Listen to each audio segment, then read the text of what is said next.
My name is Commissioner Frank Avila, and I'm a commissioner at the Metropolitan Water Reclamation District of Greater Chicago. And today, the name of our show is Fraud, Scam, Targeting Senior Citizens. And I have as my guest Wanda Shipp. She is a U.S. Postal Inspector with the U.S. Postal Inspection Services. She has been working with the U.S. Postal for 12 years. She's a Public Information Officer for the Chicago Division. She has her Bachelor of Science in Computer Science and an MBA in Human Resource Management, which fits quite well into what we are going to discuss today because everything is on the computers. Glad to be on your on my show, Wanda. Thank you, Frank. Now, Wanda, you've been with the Postal Service for 12 years. Why did you want to work for the Postal Service? Well, the Postal Service is, let me first say, the Inspection Service is the law enforcement arm of the Postal Inspection Service. I've got a background in computer science and one in human resources. And having the opportunity to share and protect the public, American public, is a great opportunity. So that is one of the reasons why I love working for the U.S. Postal Inspection Service. Well, we do need people like you, Wanda, and you're the U.S. Postal Inspector. And the name of our show is Fraud, Scam, Targeting Senior Citizen, which is a big problem, not only with senior citizen, with everyone, identity theft.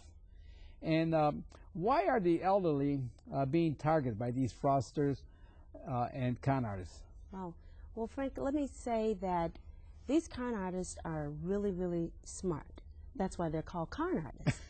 They think that the seniors have a large nest egg. Yes. Their homes are paid off. Yeah. They've got money in the bank. Yeah. They've got great credit. Great credit? Great credit. So they want to tap into all those resources. Oh, my God. It sounds like the members of the senior network here at CAN TV. They got money. They got a big house. They want to tap and get all that money. That's right. That's their focus. And yeah, so that's why they go after, is it predominantly senior citizens or all ages? Well, they go after all ages, but because seniors, most seniors were raised in the 1930s, yes. 40s, and 50s. They were raised to be polite. Yes. You know, be sure. very kind to people. Yes. And these con artists they try and exploit these traits. Oh. They think senior citizens won't hang up the phone on them. They won't say no, you know, to the product yes. or the services that they're trying to sell them. So they're trying to exploit them through their kindness. Their kindness.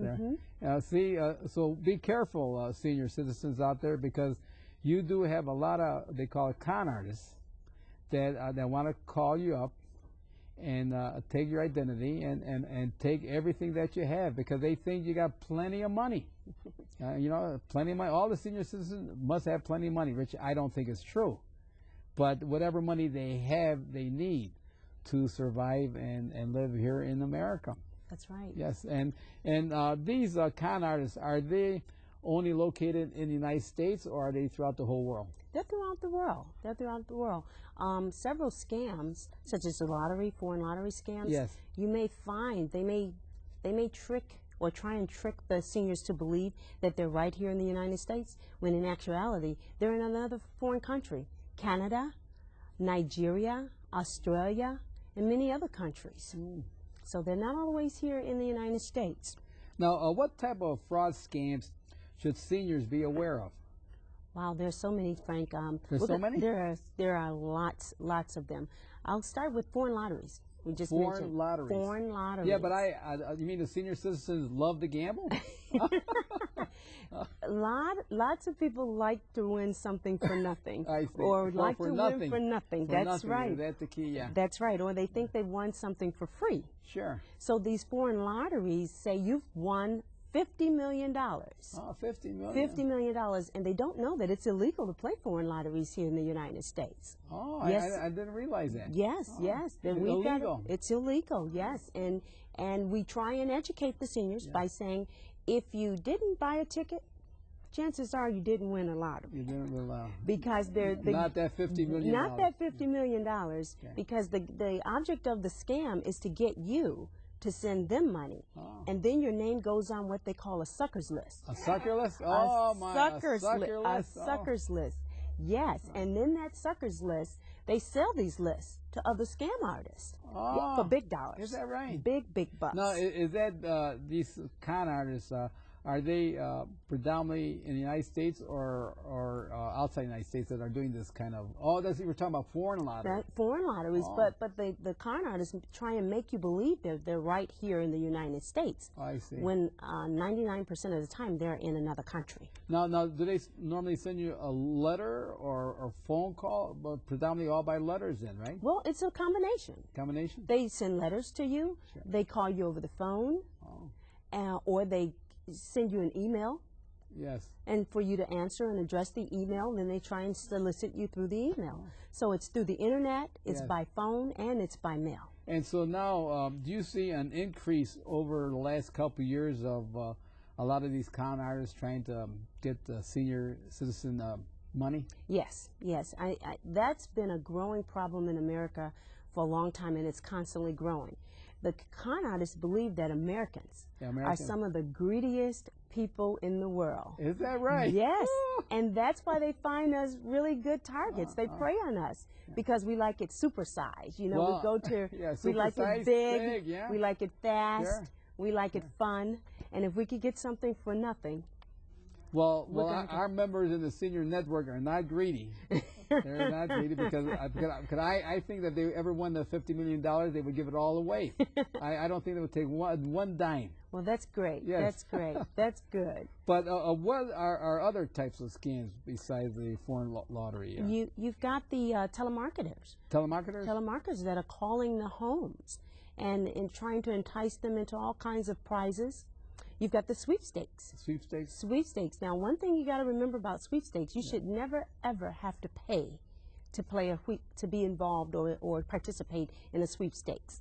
That's unlike the lottery. Yes. Yes, and a lot of times if you read the small print, they'll try and hook you in and say, call the 1-900 number to get your prize, or they'll send you something and say, in order to win your prize, you have to send processing fees. Oh, processing fees? Or attorney fees. Attorney fees? Or all kinds of, fees that's going to get your monies to you faster. Now, is that, you mentioned the area code 1-900, is that 900 a certain number that they all use for calling? Like the local toll-free. Toll-free? It's not toll-free. There's a charge for 900 numbers. Right. And so that's part of the scam, too. They're getting you to pay for a number. So you mean you have people actually believing when they receive it in the mail, the sweepstake, that they actually won a prize? Yes. Oh. Yes. And is that big business with the con artists? Oh, my goodness, it is. Because, again, if they could find one person that'll send them $1, $5, even $2, that opens the door for them selling their names on other lists. And those lists are sold at big bucks. And then you get bombarded with other scam artists saying, well, if you gave me $1, maybe you'll give, this person 2 and this person 5. So there's many ways where they're trying to get that small nest egg that a senior has, and because, like you said, America, we're very greedy. Well, what are the warning signs or lines used by the con artists? Because they must have some type of a line that we will believe them. These guys are professionals. Are they? They are really professionals. They perfect their business. So they're going to package whatever they're sending to you. They're going to make this look professional. Yes. It's going to be colorful. It's going to be exciting to open. It's going to have all the buzzword, open now. Yeah. You don't want to miss this opportunity. Last chance. Yes. This is a no risk or low risk opportunity. Call right now. Yes. So they're going to throw out some key words to try and get you excited about sending your money. And that's one thing we want to tell the seniors is don't be in any hurry. Yeah. Take your time. Contact your local postal inspectors. We can be reached at our toll-free number, which is 877-876-2455, or they can go to our website, USPS.com/postal inspectors, and get information about that. Now, is there any preventive of fraud that you do on your end watching? It must be hard because you get millions and millions of letters coming through. Is there any way that you ever catch some of these letters coming through? Because you cannot open up the letters, right? Because it must be against the law to look at people's mail. Right. We have to have federal search warrants in order to open up mail. So postal inspectors can't just go and open up mail randomly. We have to rely, because a lot of the mail comes in from foreign countries. Yes. We have to rely on our border patrol, the U.S. Customs, to be able to stop some of that mail from getting into our American citizens' hands. And so this is by mail. Now, what kind of lines do they use? Do they, if it's a woman, do they sweet talk her? Oh yeah, oh yeah. You got those. And if it's a male, does a woman sweet talk the male? Or? They sure do. Or it could be a male that you think it could be a male sweet talking another male. Yeah. And he thinks it's a woman. Is that right? That's right. Oh. That's right. They have all kinds of scams out there because you can hide your anonymity behind the internet now. So you really don't know who you're talking to when you're in those chat rooms and you're online or you're sending emails back and forth. So they try and grab you into these love triangles or these love relationships. They try and build your trust. I see. And it's not always so blatant. Sometimes it's more subtle. Oh. So they'll build your trust. They'll get you comfortable with them. Yes. And then they'll, go for the hook line. Well, I need money. Can you deposit this check into your account and keep some of the money and wire me, some of the money? So in essence, the check is a counterfeit check. Oh my God. Yes, yes. Now, do they normally call one time or a couple of times, or how does it work?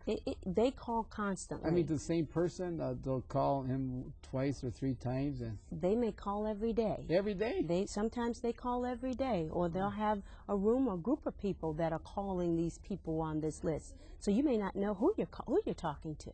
Oh my God, it's unbelievable. Now, how can seniors protect themselves from these type of scams? What can they do? Because let's say that you find an elderly lady that wants companion. She's home all her time, and it's a pleasure for her to get these calls, right? Yes, yes. So how can they prevent themselves from getting hooked up on this here? That's a very, very good point, Frank. Well, there's a couple things they can do. Okay. Well, first of all, do know that if someone calls you and starts asking for personal information, you need to hang up the phone. Don't give no personal information over the phone. No Social Security or your bank accounts or nothing over that phone. That's absolutely correct. No personal information such as bank account number, your checking account number, your credit card, your date of birth, Social Security number. Never, ever give that information out. And don't be embarrassed. A lot of scam artists prey on you thinking that you don't know who to call or you're going to be ashamed. Well, that's key. Don't get embarrassed or ashamed to say no.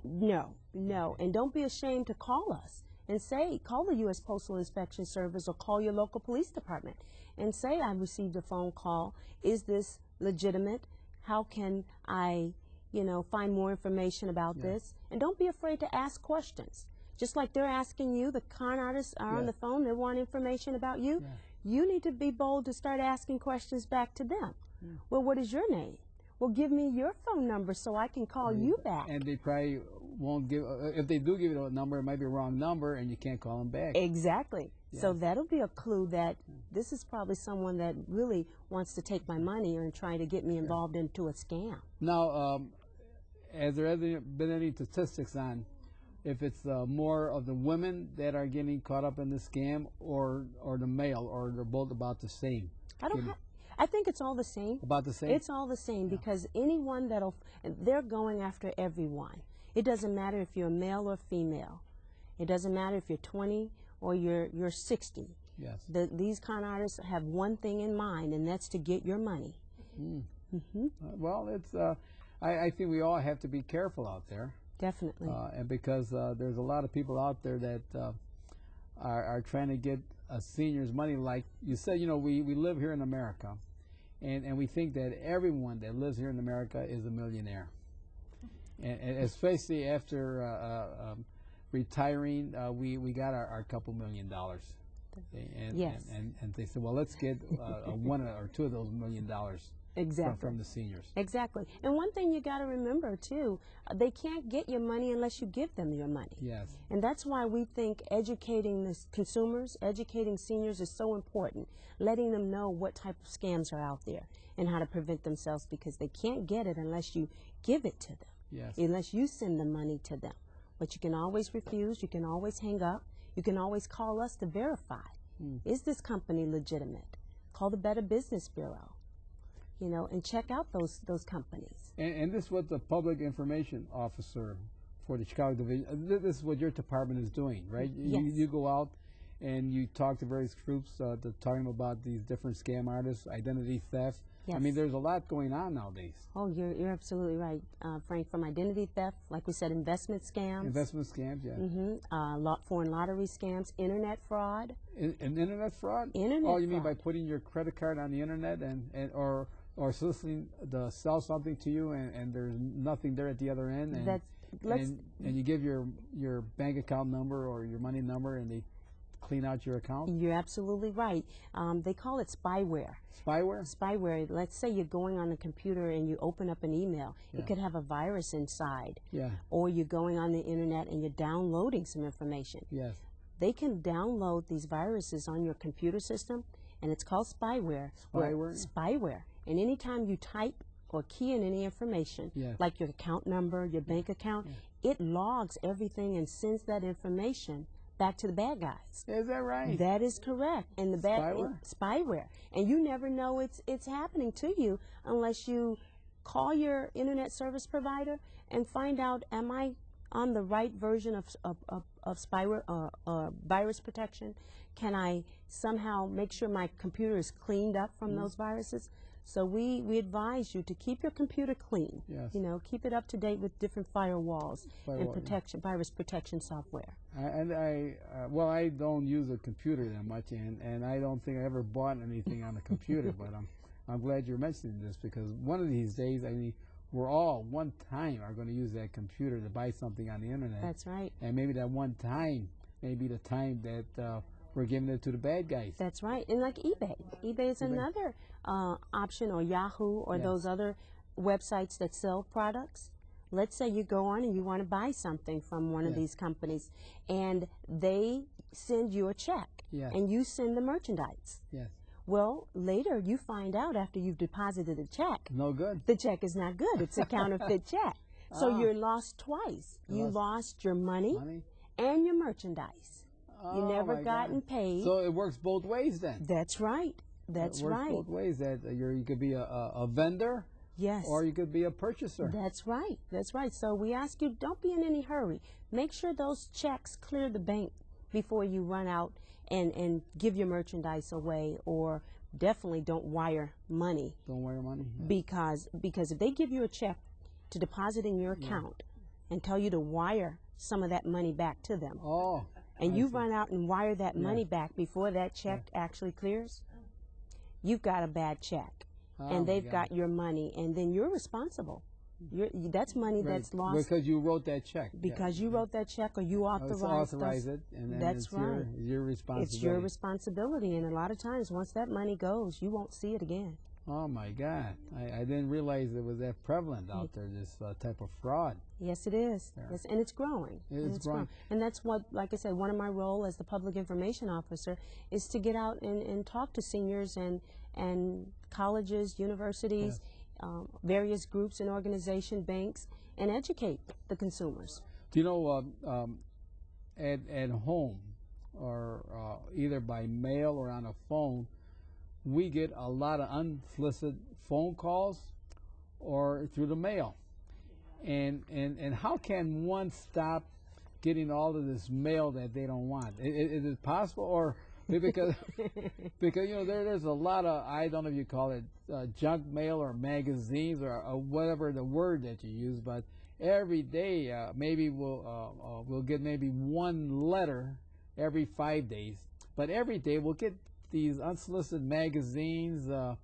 Anything that someone's selling comes in that mailbox. Yeah, I understand. It must be hard on the mailman. or mail lady, mail. They enjoy their jobs, and they enjoy delivering the mail. Yeah, they must be strong. They're strong. Yes, they are. They deliver all year round. Yes. So, yeah, we do have an option. We have an option where you can stop some of that mail that you don't want or haven't solicited. Yes. Through this company called the Direct Marketing Association. Direct Marketing Association. DMA. Yeah. They have a mail preference service. Okay. And what you do is you contact them. Yes. And you tell them in writing that you want to not to be on the mail preference service list. And that means anyone that does business, those advertising companies, catalog companies, they're required to remove your name off that list so that you don't get all of that unsolicited or unwanted mail. I see. Now, is that a law that was passed that, let's say you send them a letter to this Dial Marketing Association Yes. requesting not to have any sent to your home, Yes. but it still comes. Then what can you do? Is there a law against that? Or? Yeah, you can do a couple things. Yeah. You always have the option of contacting whoever sent you that piece of mail and ask to be taken off of their local mailing list, because yet the direct marketing list may be a national list. Oh. Okay, and then you've got the services of the local list. And so if you don't have any results, direct marketing has a department that'll assist you in helping you get those stop those unwanted solicitations from coming to your home. I didn't realize you had a national list and a local list. So, you know, and all of this is time consuming. Yes, it is. It is very time consuming, but we do get, in my house, we do get a lot of that type of mail. And my wife was saying, boy, that mail person must be awful strong because he has to carry all of that. Carry a lot of mail. Yeah, yes. a lot of mail. That's what we deliver over 200 billion pieces of mail a year. 200 billion pieces oh, of mail. my God. Yes. So there's a lot of mail that goes through the mail stream. Oh, yes. I think we must get 1 billion in our house. Now, what can seniors do if they think they've been a victim of a fraud scam? You know, if they think, well, they must know they've been a victim because they're losing money or they didn't get the merchandise. What can they do? Well, you know, a lot of seniors don't really know. No? They've been victimized. Oh. You know, because a lot of people have that sense of hope. And eventually they're going to keep playing. And eventually one day they're going to win. Like we do. Okay. You know, I understand. With playing lotteries. I understand. You think that sometimes you're really going to win. Okay. So in essence, what we try and tell them is to hang up the phone. Yes. Call the police, local police, or the Postal Inspection Service. Shred those unwanted solicitations and never give your information out.